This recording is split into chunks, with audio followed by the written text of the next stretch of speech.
Bismillahirrahmanirrahim. Alhamdulillahirabbil alamin.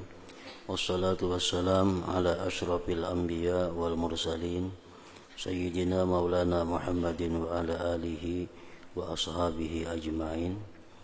Qala al-musannifu al-imam hujjatul Islam Abu Hamid Muhammad bin Muhammad al-Ghazali rahimahullah wa nafa'ana bi ulumih. Al-qismu tsalitsu al-mubahat. Wa ma min syai'in minal mubahati illa wa yahtamilu niyatan aw niyatin yasiru biha min mahasinil qurubat wa yanalu biha ma'aliyad darajat. Fama a'zama khusrana man yaghfulu anha wa yata'ataha ta'atiyal bahaimil muhmalati an sahwin wa ghaflah. ولا ينبغي أن يستحقر العبد شيئا من الخطرات والخطوات واللحظات فكل ذلك يسأل عنه يوم القيامة إنه لما فعله وما الذي قصد به هذا بمباح محض لا يشوبه كراهة ولذلك قال صلى الله عليه وسلم حلالها حساب وحرامها عقاب إلى آخر.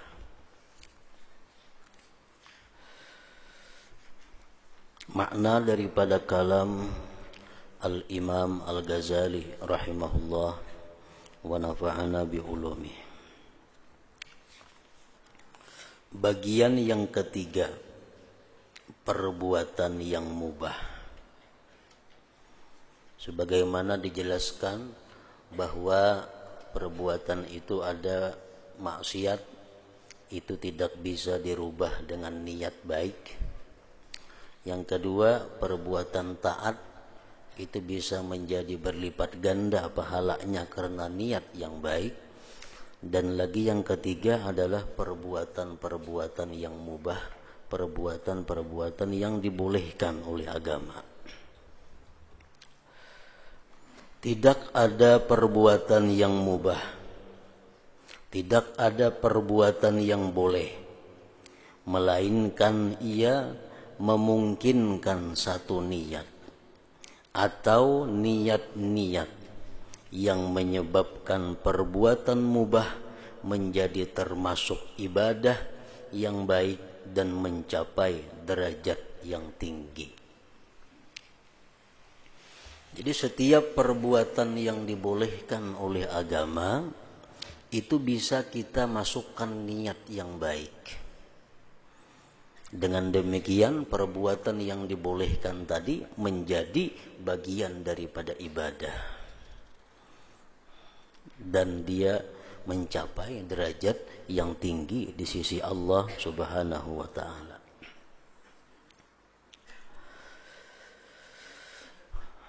Sebagaimana perbuatan yang boleh itu menjadi bernilai ibadah apabila diniatkan dengan niat yang baik, maka perbuatan mubah itu pula bisa menjadi bernilai maksiat, bisa menjadi berdosa apabila perbuatan mubah itu diniatkan dengan niat yang jahat atau niat yang tidak baik. Alangkah besar kerugian orang yang lalai daripada niat. Alangkah besar kerugian orang yang lalai daripada niat dan mengerjakannya seperti perbuatan binatang yang dibiarkan karena kelupaan dan kelalaian. Artinya alangkah hinanya, alangkah ruginya kalau kita melakukan perbuatan yang boleh itu seperti binatang. Binatangnya kada tahu urusan niat. Nah, jadi kalau kita melakukan sesuatu perbuatan yang dibolehkan Allah, tapi kada disertai dengan niat yang baik, maka itu disamakan kita dengan binatang yang dilepas begitu saja, penuh dengan kelupaan dan kelalaian. Dan tidak sayogianya seseorang hamba, seseorang manusia memandang hina maksudnya menganggap inting, memandang remeh kepada sesuatu dari geritik-geritik hati, langkah-langkah dan lirikan-lirikan. Jangan kita anggap inting apa-apa yang terlintas dalam hati kita. Jangan dianggap inting langkah-langkah kaki kita. Jangan dianggap remeh lirikan-lirikan mata kita. Maka semua demikian itu dimintai pertanggungjawaban pada hari kiamat. Walaupun itu yang boleh, jangan dianggap inting. Karena itu akan ditanya Allah, kenapa engkau lakukan itu? Kenapa engkau lirik itu? Kenapa engkau sentuh itu? Walaupun boleh, kita akan ditanya oleh Allah Subhanahu wa ta'ala.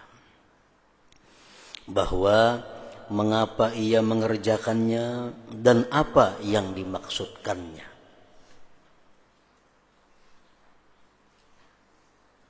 Dan ini adalah pada sesuatu yang mubah, yang boleh. Amun nang haram tuh sudah ada jadi kisah lagi. Ini sesuatu yang boleh, tetap nantinya akan ditanya Allah pertanggungjawabannya.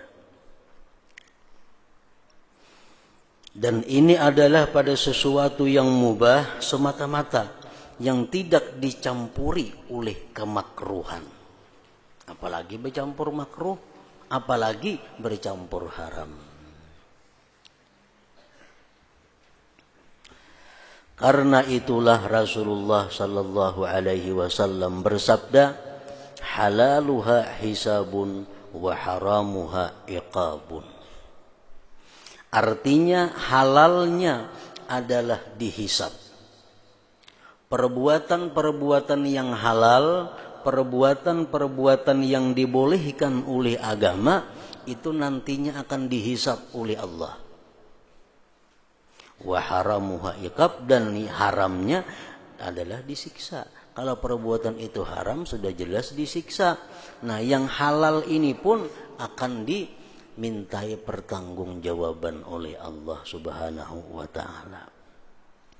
Nah, jadi benar perkataan orang yang mengatakan, Athar mengatakan, hasibu ampusakum qabla an tuhasabu. Hisablah diri kamu sebelum nanti kamu akan dihisab orang.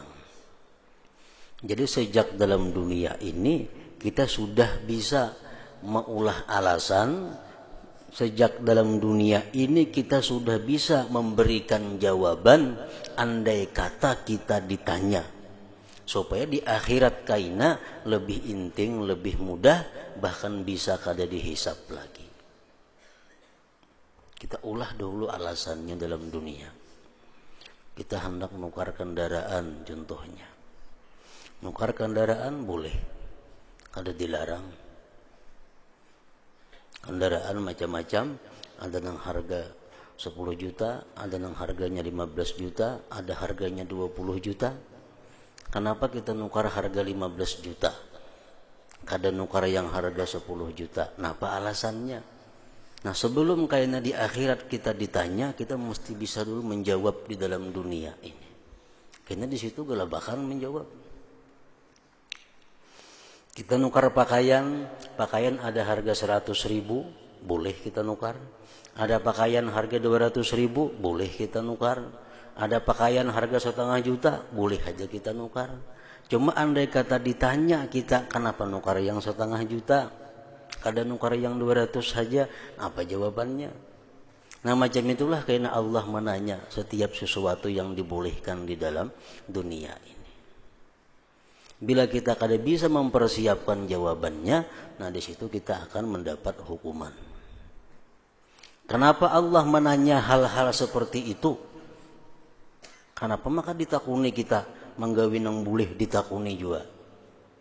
Amunnya ada betakun macam itu, timbul pertanyaan, kenapa nang halal itu ditanya juga di akhirat?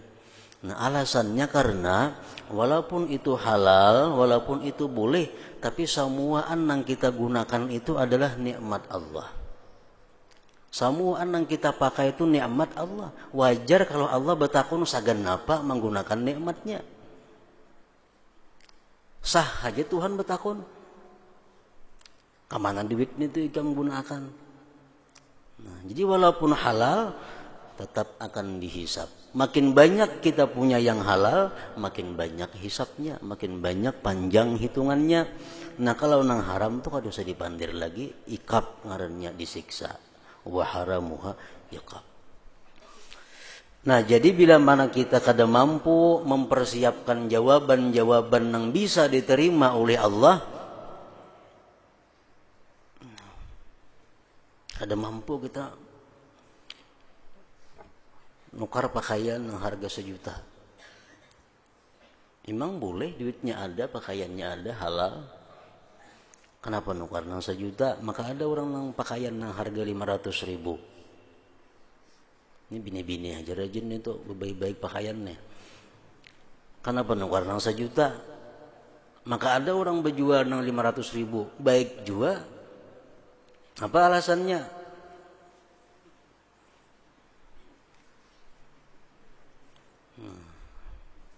Bila di sini kada kau menjawab, di situ makinnya kada kau menjawab lagi.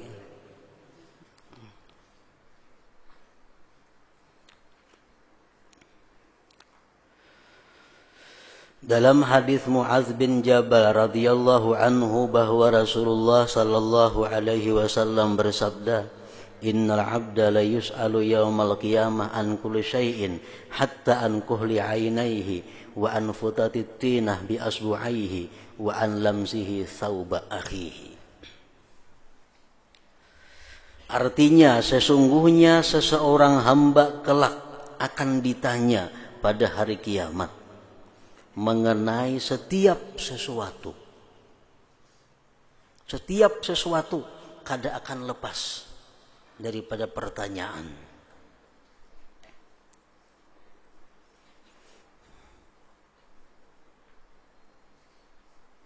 Sehingga mengenai celak kedua matanya. Sampai hal kecil bercelak mata ditakuni Tuhan. Ya jam anu bercelak mata napa garang tujuannya. Hari anu jam anu ikam berpacar napa garang tujuannya. Sampai sekecil itu ditanya oleh Allah. Nah ulah akan jawabannya wah ini dulu. Nah apa tadi tujuannya bercelak mata, napa tujuannya berpacar, napa tujuannya berhias dan sebagainya itu. Sesungguhnya seseorang hamba kelak akan ditanya pada hari kiamat mengenai setiap sesuatu. Sehingga mengenai celak kedua matanya. Mengenai kepingan-kepingan tanah dengan 2 jarinya. Maksudnya orang tuh di tanah duduk kuritis-kuritis jadi jika tanah tuh ada kalau biasa. Nah, apakah dikuritisi? Ditakuni Tuhan ngapa garang mengurik nih tuh tujuannya. Wa anfutati tinah bi asbu'aihi, dan mengenai sentuhan akan kain saudaranya. Kita menjapai kain ampun kawan. Napa garang tujuannya menjapai kain ampun kawan itu?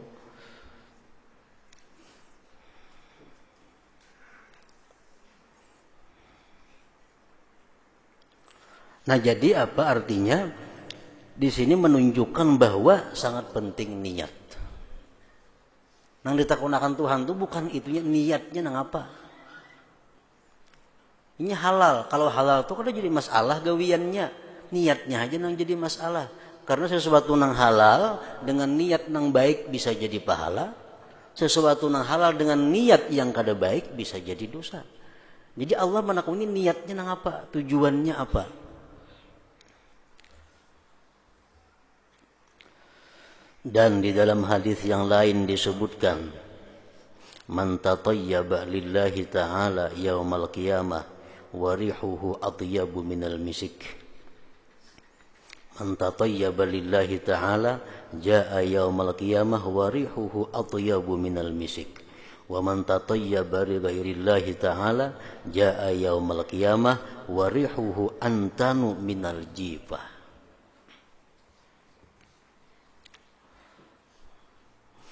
Artinya barang siapa yang memakai minyak harum, karena Allah Ta'ala, maka ia kelak datang pada hari kiamat, dan baunya lebih harum daripada minyak misik kasturi. Dan barang siapa yang memakai minyak harum karena selain Allah,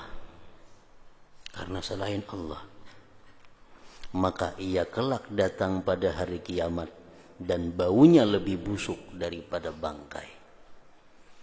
Nah, minyak harumnya sama, cuma nang saekong memakai niatnya karena Allah, nang saekong memakainya niatnya karena Allah. Di hari kiamat kena baunya berbeda. Nang saekong baunya lebih harum daripada kasturi, yang satunya lebih busuk daripada bangkai, karena niatnya berbeda.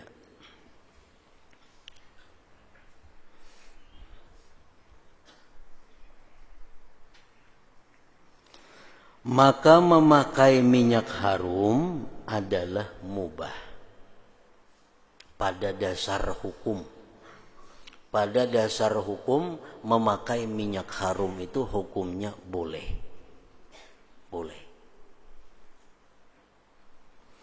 Dengan niat yang baik jadi berpahala, dengan niat yang tidak baik jadi berdosa. Maka memakai minyak harum adalah mubah, tetapi tidak boleh tidak padanya daripada niat.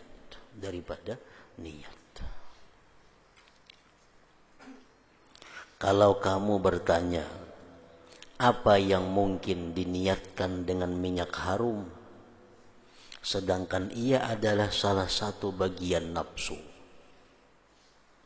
Minyak harum termasuk bagian kesenangan nafsu. Dan bagaimana ia memakai minyak harum karena Allah? Kayak apa caranya supaya kau makan minyak harum itu karena Allah? Ketahuilah bahwa orang yang memakai minyak harum umpamanya pada hari Jumat dan waktu-waktu lainnya, terupa bahwa ia bermaksud merasakan kesenangan dengan kelezatan dunia. Aku berminyak harum ini kada apa-apa, tujuanku nyaman. Tujuanku hanya untuk bersenang-senang. Lain pada itu kadada. Ada orang kah, kadada orang kah, aku tetap makan minyak harum karena minyak harum itu kesenanganku. Nah, umpamanya niatnya macam itu kayak apa? Ini ada orang bila hendak orang banyak hanya ada minyak harum. Bila di rumah ada minyak harum kayak apa? Bau awak kalau jadi soal. Ada inya nih kada. Baik orang ada atau kadada, baik hendak bagaul atau hendak kada, tetap berminyak harum karena inya katuju lawan harum-haruman. Nah,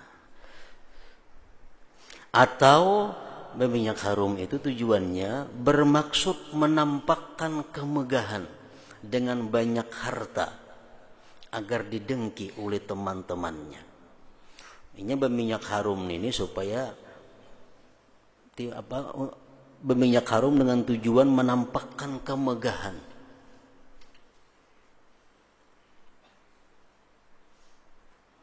Atau ia bermaksud riya kepada makhluk agar diberi kedudukan, agar berdiri kedudukan baginya pada mereka.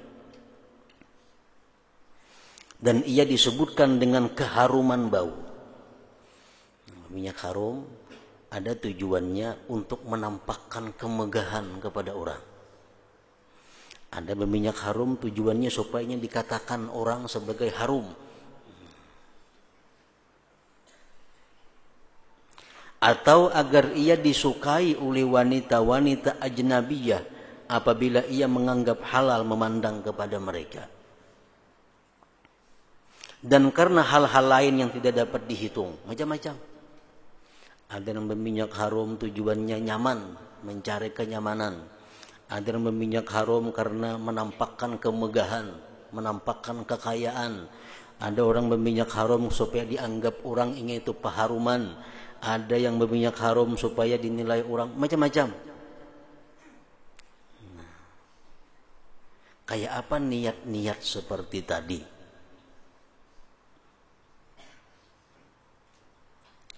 Semua ini menjadikan pemakaian minyak haram itu perbuatan maksiat. Jadi berdosa berminyak haram itu. Maka dengan demikian ia lebih busuk daripada bangkai pada hari kiamat, kecuali maksud yang pertama, yaitu merasakan kelezatan dan kesenangan. Nah, itu bukan maksiat. Sesungguhnya demikian itu tidak perbuatan maksiat. Nah, jadi ini berminyak haram tujuannya kadada karena Allah, kadada cuma hendak mencari kenyamanan. Dengan minyak haram aku jadi nyaman, jadi senang. Nah, ini kada maksiat itu. Itu kada maksiat.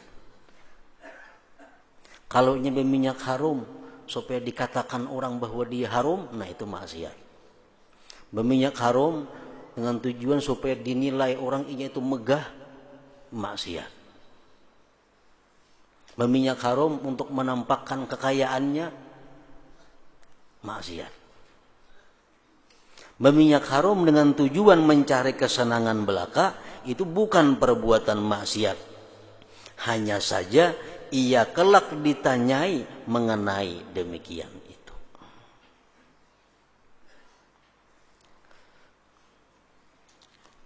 Ngapain minyak haram? Jar Tuhan. Ulun ya Allah katujuannya minyak haram nyaman. Nah habis jar situ. Tetap ini akan ditanya. Ngapain minyak haram? Supaya dinilai orang ulun ini haram, bersih. Nah itu riya ngarannya. Itu jadi perbuatan maksiat.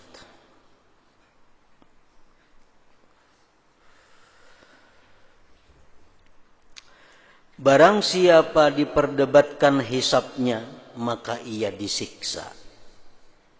Kalau orang tuh dihisab oleh Allah satu persatu, dia pasti akan disiksa di akhirat kaina. Napa jam makai pakaian ini? Napa jam makai galang ini?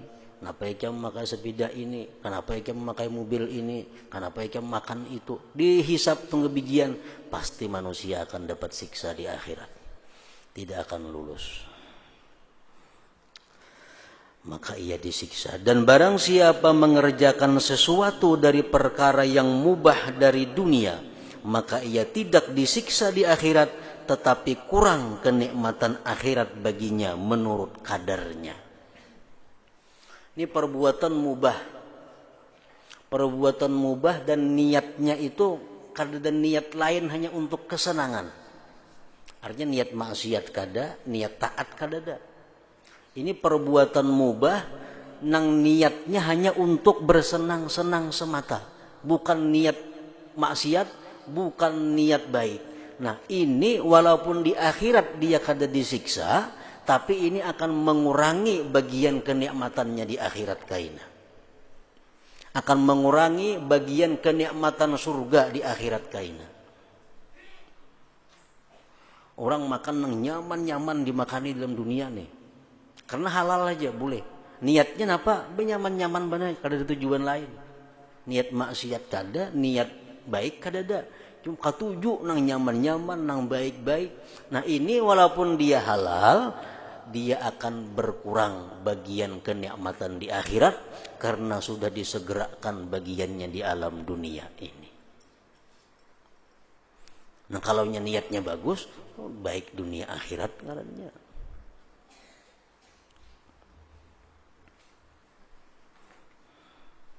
Jadi ada 3. Pertama, seseorang yang melakukan perbuatan boleh dengan niat yang salah. Nah ini neraka, siksa. Seseorang melakukan yang boleh tapi niatnya baik. Ini beruntung dunia akhirat. Seseorang yang melakukan yang boleh dengan niat hanya boleh, hanya bersenang-senang, ini walaupun kada disiksa, cuma akan mengurangi fasilitas-fasilitas yang diberikan Allah di dalam surga kaina, mengurangi.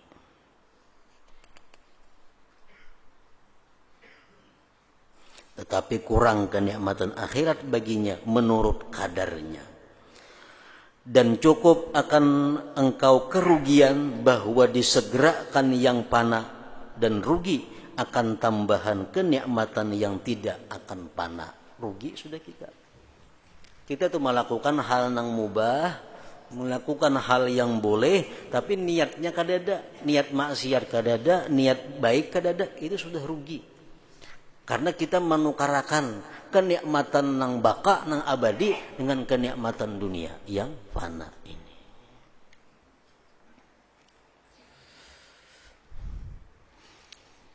Adapun niat yang baik, maka bahwa ia berniat mengikuti sunnah Rasulullah sallallahu alaihi wasallam dengan memakai minyak harum pada hari Jumat. Dan ia berniat dengannya juga untuk mengagungkan masjid dan menghormati Baitullah. Ini niat berminyak harum nang bagus. Dan ia maka tidak dilihat bahwa orang memasuki masjid untuk mengunjungi Allah melainkan berbau harum. Dan ia berniat dengannya untuk menyenangkan orang-orang yang dekat dengannya agar mereka senang di masjid ketika berdekatan dengannya dengan bau harumnya. Dan bahwa ia bermaksud mencegah bau-bau yang tidak sedap dari dirinya yang membawa kepada menyakitkan orang yang bergaul dengannya. Bagus. Dan bahwa ia bermaksud menutup pintu ghibah dari orang-orang yang menggibah apabila mereka menggibahnya dengan bau-bau yang tidak enak. Maka mereka berbuat maksiat kepada Allah dengan sebab demikian. Artinya aku berminyak harum ini supaya jangan digibah orang. Awakku bau kada nyaman. Nah, itu ngarannya menghindari kemaksiatan. Karena kalau kita biarkan awak kita bau kada nyaman, nah digibah orang kena kita nang salah. Kenapa kada berminyak harum kata orang banyak? Itu nang salah. Nah jadi, dan bahwa ia bermaksud menutup pintu gibah dari orang-orang yang menggibah apabila mereka menggibahnya dengan bau-bau yang tidak enak, maka mereka berbuat maksiat kepada Allah dengan sebab demikian. Maka barang siapa melintangkan diri untuk digibah sedangkan ia mampu menjaga diri daripadanya, maka ia bersekutu dalam maksiat tersebut. Jadi hati-hati memakai pakaian nang jangan sampai digunjing orang. Bakal lakuan, jangan sampai bakal lakuan nang bakal jadi gunjingan orang. Sebab apa? Karena pakaian kita ini mudil pada orang, digunjing orang jadi gibah gara-gara kita pun dapat juga dosanya. Karena kita jalan mengulahkan dosa orang. Orang pakaian rata macam itu, punya pembelainnya berumba-rumbai umpamanya. Lalu jadi pandiran orang, "Man tuh baju berumba-rumbai aja." Nah saya kok berumba-rumbai. Nah orang jadi manggibah, jadinya gara-gara kita. 10 orang yang menggibah kita 10 juga dapat dosanya. Karena kita mengulahkan dosa orang itu.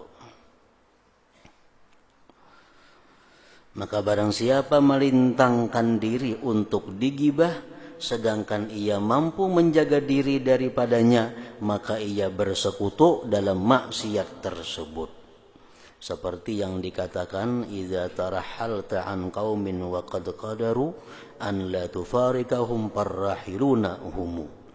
Artinya apabila engkau pergi meninggalkan satu kaum dan mereka mampu agar engkau tidak berpisah dengan mereka, maka yang pergi adalah mereka. Orang tempat maksiat, nah, itu wajib kita meninggalkan daripada tempat maksiat itu. Kalau kita kada hendak masuk dalam golongan mereka.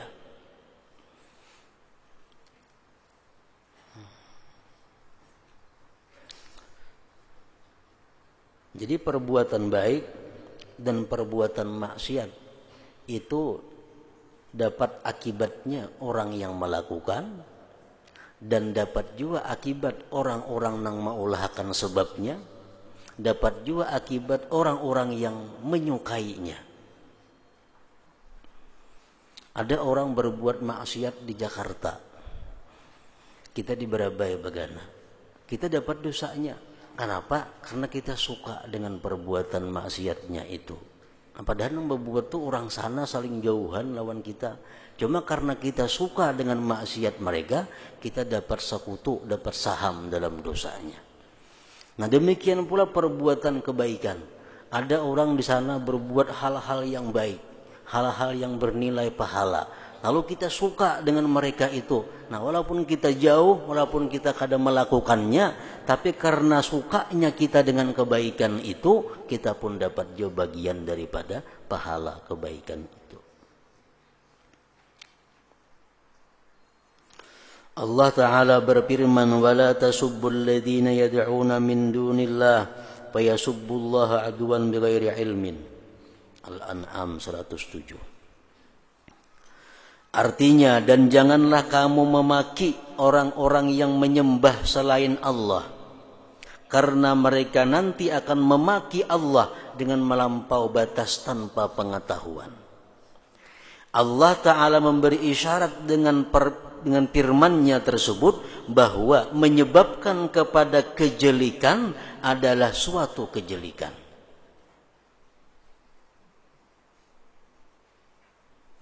Kita nih mencaci maki orang kafir, jangan itu. Jangan dicaci maki orang kafir itu. Kenapa? Karena bisa mereka mencaci maki Tuhan Allah, Tuhan kita. Gara-gara kita mencaci maki mereka. Nah, jadi kitalah penyebabnya jadinya. Ujar Nabi, jangan kamu mencaci maki kedua orang tuamu. Jangan kamu mencela kedua orang tuamu. Ya sahabat, ya Rasulullah, mana mungkin kami mencaci maki orang tua? Mana mungkin kami menyambati orang tua kami? Ya Nabi, itu bisa. Ikam mencaci maki orang tua yang lain. Akhirnya mereka mencaci maki orang tua ikam gara-gara ikam ngarannya. Nah sama aja hukumnya. Luncatannya kayak itu. Gara-gara kita mencaci maki abahnya, lalu abah kita dicelaknya juga. Nah kita dapat dosanya. Kita nak ampun gara-gara, ampun sebab.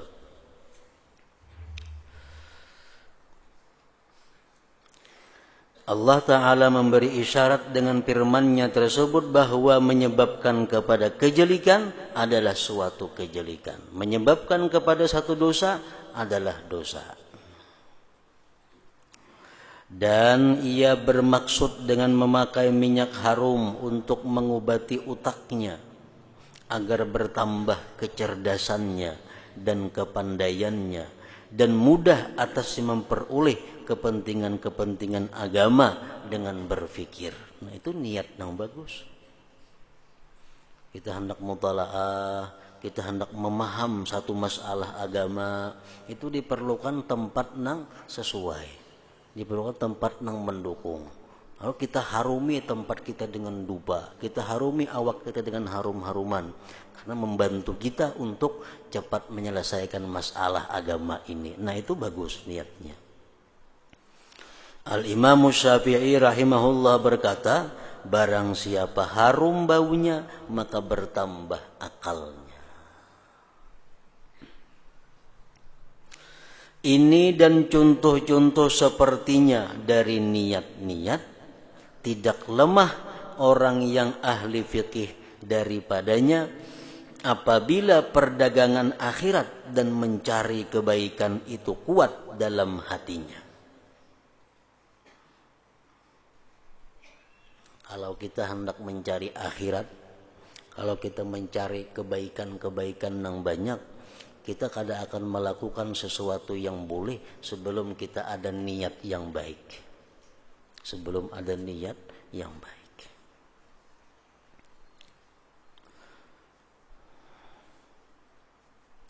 Dan apabila tidak kuat dalam hatinya selain kenikmatan dunia, maka niat-niat ini tidak hadir kepadanya. Kalau pikiran kita hanya kesenangan dunia, maka niat-niat yang baik itu kadang akan timbul dalam hati kita. Hendak nukar, hendak ini makan, hendak itu minum, hendak ini. Nah, kalau kita pikir niat-niat yang baik, karena hati kita dikuasai oleh ingin mendapatkan kenikmatan dunia. Kalau niat-niat itu disebutkan kepadanya, maka hatinya tidak terbangkit kepadanya. Ibarat tahu juga, minyak harum tuh niatnya kayak tadi ini dikisahkan. Tetapinya kada terbangkit untuk itu, kada terdorong untuk itu, karena pikirannya dikuasai oleh kenikmatan dunia. Kalau niat-niat itu disebutkan kepadanya, maka hatinya tidak terbangkit kepadanya. Maka tidak bersamanya dari niat-niat itu selain hadisun nafsi, ucapan hati. Dan demikian itu tidak termasuk niat sedikit pun. Jadi ngaran niat itu bukan saja aku berminyak harum ini. Bukan niat. Ngarannya itu hadisun nafsi. Hadisun nafsi, bicara hati ngarannya. Itu lain niat. Niat itu sesuatu yang mendorong kita untuk berbuat. Nah itu termasuk bagian daripada niat. Termasuk arti daripada niat adalah sesuatu yang mendorong kita untuk melakukan sesuatu. Kenapa? Kita hendak nukar minyak harum nih. Kenapa? Karena aku hendak supaya harum agar akal aku bertambah. Nah itu ngarannya dorongan hati. Bukan nang saja aku berminyak harum karena ini. Itu hanya bicara hati. Itu bukan itu yang dimaksud. Perbuatan-perbuatan yang mubah itu banyak dan tidak mungkin menghitung niat-niat padanya.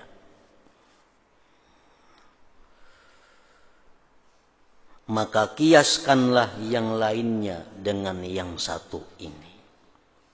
Karena inilah sebagian orang ahli ma'rifah dari orang salaf berkata, sesungguhnya saya menyukai agar saya mempunyai niat pada tiap sesuatu.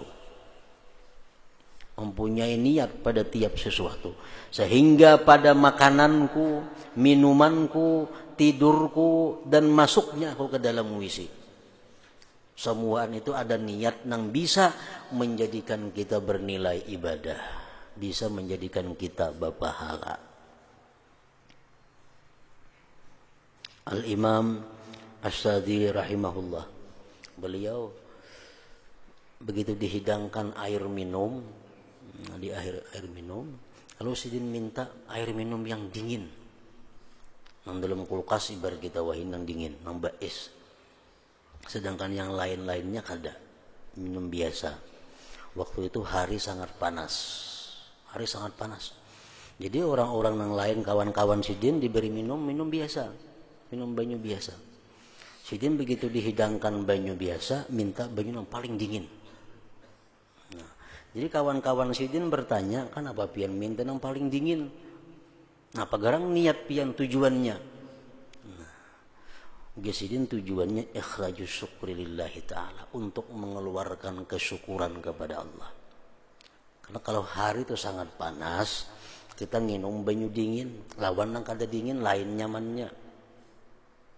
Bila lain nyaman, lain juga syukurnya. Samalah syukurnya sama. Ada mau nyamannya lain, mestinya lain juga syukurnya. Nah jadi aku minum banyu yang sangat dingin supaya aku bisa lebih syukur daripada kalian kepada Allah Subhanahu wa ta'ala. Nah itu contoh niat yang bagus. Setiap demikian termasuk yang mungkin dikasat dengannya untuk mendekatkan diri kepada Allah Ta'ala. Karena setiap sesuatu yang menjadi sebab bagi kekalnya badan dan kosongnya hati dari kepentingan-kepentingan badan, maka demikian itu penolong atas agama. Kalau kita hendak buang hajat umpamanya, di ariti nyaman lah sembahyang, ada nyaman. Tentu ada nyaman. Nah kalau kita buang hajat, niat untuk melapangkan ibadah jadi berpahala. Karena dasar bujuran bila yang bakal hajat itu nyaman beribadah. Nah, Jadi setiap apapun perbuatan yang bisa dipakai untuk menolong agama, menolong ibadah, itu niat yang baik ngarannya. Maka barang siapa kasatnya dari makan adalah memperoleh kekuatan atas ibadah, dan dari bersetubuh adalah menjaga agamanya, jangan sampai melakukan yang dilarang Allah, menyenangkan hati istrinya, dan sampai dengannya kepada keturunan yang saleh yang menyembah Allah sepeninggalnya. Lalu dengannya banyak umat Muhammad sallallahu alaihi wasallam, maka ia adalah orang yang berbuat ketaatan dengan makannya dan nikahnya. Dan yang paling kuat bagian-bagian nafsu adalah makan dan bersetubuh, dan mengkasat kebaikan pada keduanya tidak terlarang bagi orang yang kuat cita-cita akhirat atas hatinya. Kita hendak makan. Dulu hendak makan, ya hendak makannya makannya lapar makan. Nah, setelah kita mengetahui bahwa makan itu bisa menjadi pahala dengan niat yang baik dan pahalanya bisa berlipat ganda, maka kita pelajari kayak apa niat makan itu nang bagus, nang diajarkan oleh para ulama-ulama terdahulu. Pertama, jadi mereka mengatakan bahwa makan itu tujuannya adalah menjunjung perintah Allah. Makan itu menjunjung perintah Allah. Karena Allah berfirman dalam Al-Quran, Kulu min tayyibati ma razaqnakum. Makanlah yang baik-baik dari yang kami berikan kepada kamu. Makan.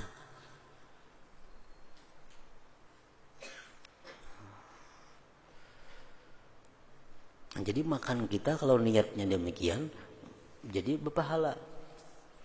Makan karena Allah menyuruh makan. Yang baik-baik lagi disuruh Tuhan dimakan, yang nyaman-nyaman. Yang kedua, makan itu bisa kita niatkan at-taqawi ala talabil ilm, supaya kita kuat untuk menuntut ilmu. Makannya jangan banyak, tapinya bila banyak ada kuat lagi nuntut ilmu, mengantuk jadinya. Nah, makan supaya kuat menuntut ilmu tuh ada banyak. At-taqawi ala talabil ilm, supaya kuat menuntut ilmu. Ini makan 2 piring supaya kuat menuntut ilmu, kada mau nih tuh. Justru maulah lemah daripada menuntut ilmu. Yang ketiga, at-taqawi ala kasbil halal. Aku makan ini supaya bisa bekerja mencari yang halal. Niat yang bagus semuaan. Yang keempat, niatnya at-taqawi ala zikrillah. Dengan makan ini aku bisa zikir kepada Allah, bisa membaca Quran, bisa sembahyang, bisa membaca salawat, bisa macam-macam. Nah, makan memperkuat untuk zikrillah.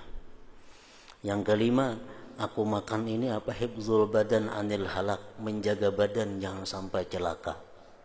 Kalau kada bermakanan bisa mati, bisa garing, orang kada mau makan. Nah, jadi makan ini adalah juga menjaga badanku daripada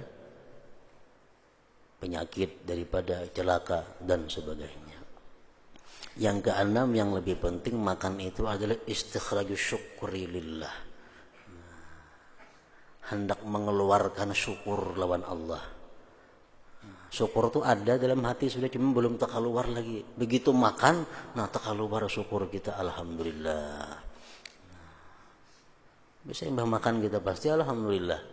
Nah, itu istikhrajus syukri, ngarannya mengeluarkan syukur. Nah, yang ketujuh, idkhalus surur fi qalbil mudhib, itu menyenangkan hati orang yang menghidangkan. Ini yang mendisaruan. Nah, sebut yang itu aja, nang boleh banyak makan, nang anak lainnya kada boleh banyak makan.